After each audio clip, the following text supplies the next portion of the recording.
Gonna do another EDH deck here. This one's Omnath, the Locust of Mana. Basically, the whole point of the deck is to build up massive amounts of mana to boost up Omnath and then smack people for lethal damage. So let's check it out.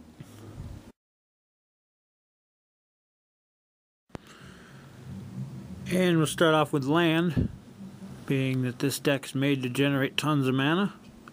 We're going to start off with our base here. We have 30 snow-covered forests, and the reason we're using the snow-covered is so that when we use our extraplanar lens, we're only giving bonuses to ourselves and not to our opponents. For our non-basics, we got Mosswort Bridge to basically get an extra creature onto the field without having to pay for them. We've got Oran Reef the Bastwood, who gives us a +1/+1 counter on each creature that enters the battlefield this turn, which is great for those token producers we have. Sap Steep Forest, basically life gain. Hollow Trees is basically storage. Leave it tapped, it keeps putting counters, and then we can sack all the counters for green mana. Llanowar Reborn lets us put a +1/+1 counter on a creature. And Reliquary Tower, of course, for no unlimited hand size.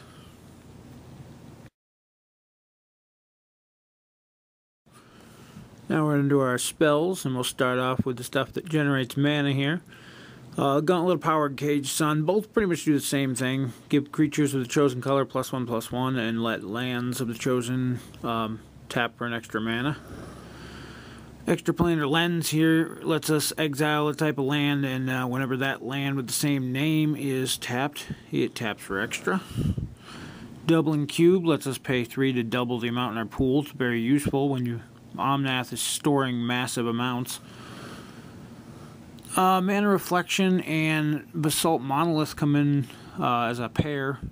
Mana Reflection makes any permanent tap for twice as much mana as it normally would, where Basalt Monolith taps for 3 and costs 3 to untap. So you use the 2, makes it tap for 6, and then you can untap it for 3, basically giving you unlimited color, or colorless mana.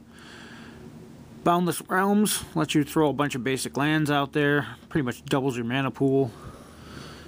And Garruk, while not technically ramp his ability to untap forests, or 2 target lands, in which in our case we would use forests, combined with all these others, will basically give us extra mana. Next up, we have kind of our protection stuff. These 2 are pretty much a staple, should be in almost every commander deck. Lightning Greaves gives you the Shroud and Haste, and Swiftfoot Boots gives you haste and hexproof. Whisper Silk Cloak, ideally you want to get this on Omnath when he's boosted up pretty high. Gives him Shroud and makes him unblockable, so you can hit those lethal commander damage. Canopy Cover gives you the equivalent of flying and hexproof. And Hall of Gemstones is something new in this deck. It basically makes your opponents, who are all running multicolored decks for the most part, all their lands only produce a single color, so it slows them down quite a bit. Asceticism here will basically protection for our creatures, gives them all hexproof and 1 and a green to regen any creatures. Gravity Well is our protection from flying. Makes anything with flying when it attacks loses flying till end of turn. Revive and Naturalize, or Nature Spiral, sorry. These 2 pretty much together do about the same thing. 1 returns a target green card, 1 returns target permanent card. That's about the only difference. Let you fetch stuff back from your graveyard to reuse them. Emerald Medallion makes everything green, costs 1 less to play. Amazing to have. The Ring here, I like them because the counters you get from these stay on the creature. So once a creature gets boosted up to where you want it, you can pretty much just move that onto something else. And the Seer Sundial, of course, is just something for draw, because you can't go wrong with extra draw. These handful are token producers. Gelatinous Genesis can get a bunch of tokens out there. Beacon of Creation puts a lot out, and it's reusable, gets shuffled back into your library. Howl of the Night Pack's nice. Get a bunch of wolves out there. We have some other combos that use wolves in this deck. Gutter Grime starts out slow, but you can get some pretty big creatures Pretty nice out of that. And Lurking Predators, hit or miss. Let you look at the top card, and sometimes you can put out one of those big 8-drop guys for free just because an opponent casts a spell. So you can't go wrong with that. Green Sun Zenith, another staple in green decks. Pretty much lets you tutor up any creature in your deck for 1 extra green. Praetor's Council, if you get it early game, kind of sucks. Late game, it's amazing. Gives you your graveyard back as your hand, and no maximum hand size the rest of the game. Stratus Scythe, just a booster card, helps you get those creatures up to where they need to be able to do some serious damage.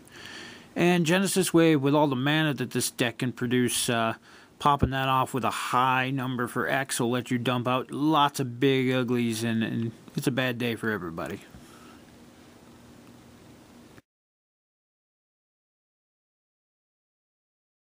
Now on to creatures. Going to start off with one of the big boys here, Vorinclex.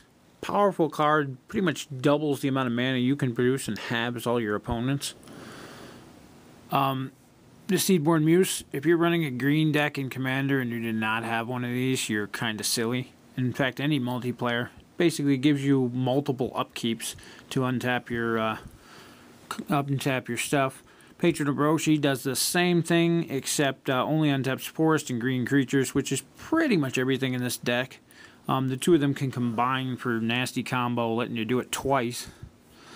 Oracle of Maldia, let you play an extra land, let you play with the top card revealed. Sure, your opponents can see what your top card is, but you get enough things to shuffle in here to keep swapping it out to really make use of that extra land drop.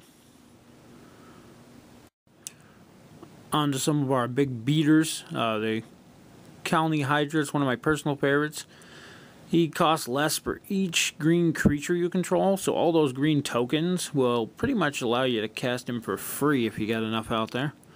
The Mongraph Monstrosity lets you return guys back to your graveyard, plus he's a pretty big beastie himself.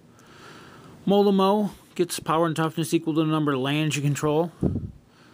The Engulfing Slagworm, he's basically a life gain destruction card.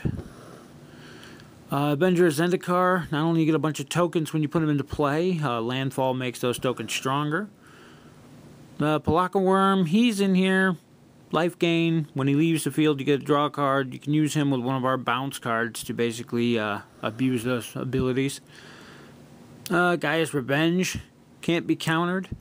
Can't be the target of 9 green spells from 9 green sources, so it gives him lots of protection. And Panglacial Worm down here, he's kind of a surprise. He's a beast of a beast all by himself, but you can cast him at any time you're searching your deck. So basically, you can go fetch a land, and if you got 7 open mana, throw him out, and surprise! Hydra Omnivore, he's got his uses. Most likely, the best thing to do with him is to boost him up really high, and then you attack your one opponent who doesn't have any blockers, and everybody takes that amount of damage. Wormcoil Engine, he's the one creature who doesn't really fit in this deck. He's not green, but he's got Death Touch, Lifelink, and he splits into 2 3/3s, one with Death Touch, one with Lifelink, so he does have his uses. Primal Crux is pretty cool. He gets a power and toughness equal to the number of green mana symbols and the cost of all the permanents you have. That includes enchantments and everything else, so he adds up quickly. Dungrove Elder, pretty similar to Molimo, except he only gets it from forest, not from any land, and he has hexproof, so that makes up for it. And the Primordial Hydra, another staple in any green deck. Pretty much you can cast him as low as a 1/1 if you really want to, or as high as you can get him up there, and he doubles at the beginning of each upkeep, so pretty sick guy there. Here's some of our token producers and random utility guys, starting off with the Ant Queen. Once it's in play, you can reuse that ability there to throw a bunch of 1/1s into play. Master of the Wild Hunt's one of my favorites. He throws Wolf into play at the beginning of each upkeep, and then you can tab wolves to do damage. Along with him, Wolfbriar Elemental is a multi-kicker to throw wolves into play. Another good target for our bounce creatures. Omnath, I can never say the thing right. But he basically devours up all our tokens that we're putting out there. Gets a +2/+2 for each one he devours, and pretty much at the beginning of each upkeep after that spits out double the amount of whatever he ate. So not only does he pump himself up, then he produces tons more tokens. Silk Lash Spider, he's our reach. You can pump him to basically blow up things with flying. Timbermont Larva, he doesn't look like much, but he has built-in Blanchwood armor and boosts himself up real quick when he attacks to pummel things. Forgotten Ancient, doesn't seem all that imposing, but he gets a +1/+1 every time somebody casts a spell, and in multiplayer, by the time it comes back around to your turn, he boosts up quite a bit, and then you can distribute those counters or just leave them on him. Feral Hydra, he's a cool one. You can cast him as small as a 1/1 and then pump him up afterward, or the nice thing about him, sorry my tripod's like half off the table here. The nice thing about him is in a game where you're playing the political thing, anybody can pump him up. So, and the last one we got here, won't focus, is the Bellowing Tangleworm. He gives all your green creatures Intimidate. And here we have our two bouncers. Stampeding Wildebeest and Roaring Primadox both do about the same thing. One makes you bounce a creature, one makes you bounce a green creature. And the reason we're going to bounce things is we're looking for these. The Fairhaven Elf makes you, lets you go get a basic land, put it into play tapped. Wood Elves lets you get a forest, put it into play untapped. And you can bounce them and recast them over and over with those other two. These two are other good targets for that. The Fierce Empath lets you go fetch somebody with a casting cost of 6 or more, which is all our big guys. The Beast Tracker lets you go fetch anybody with Death Touch, Hexproof, Reach, Trample, a bunch of other things. Here we got our Acidic Slime. Death Touch lets you destroy things, always good. And the Rampaging Baloth, which is our landfall. Every time a land comes into play, you get a 4/4 beast. Awesome with some of the spell cards that we have in this deck.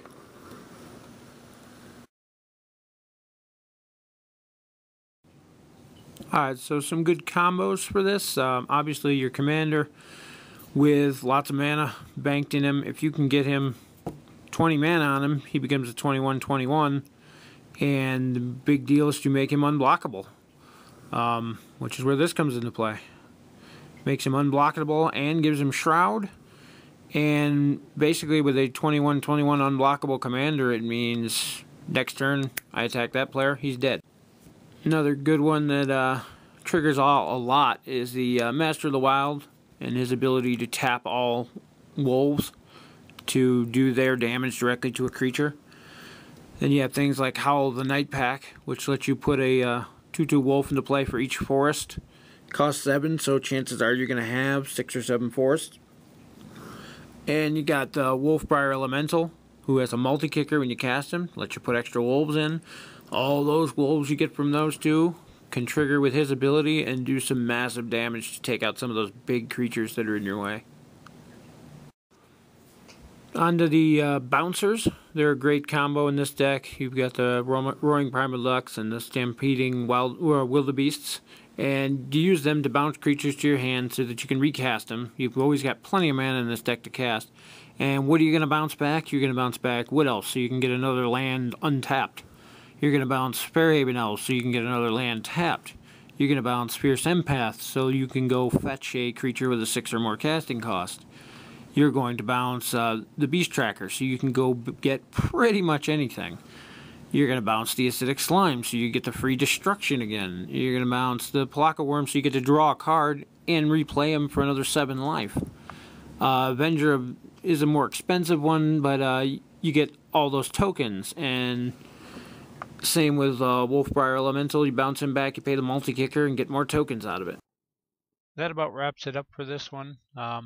Couple things you may want to think about. I built this with what I had on hand, so I didn't want to spend a lot.